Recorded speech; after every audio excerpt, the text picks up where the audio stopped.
আমি এখানে ঘুমাচ্ছি। এই যে আরেকজন কই, একজন কোথায় গেল? এই যে আরেকজন, সেও এখানে ঘুমাচ্ছে। পাইসু, মা ঘুম হয় নাই? উঠো উঠো উঠো।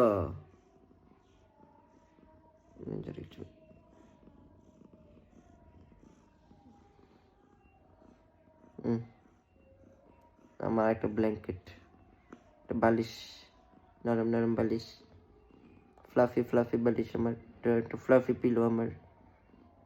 কথা হচ্ছে যে পাছাটা পিছন দিয়ে দিয়ে রাখছো কেন পাইসু? সরি পপকর্ন, আর কি জায়গা ছিল না নাকি? জামাই মেয়ের কথা শুনে ঘুমাচ্ছে, বাকির চার্জ হচ্ছে, আর ঘুম ভাঙলে আর পাগলামি শুরু হয়ে যাবে। ভাই, ও বাবাই।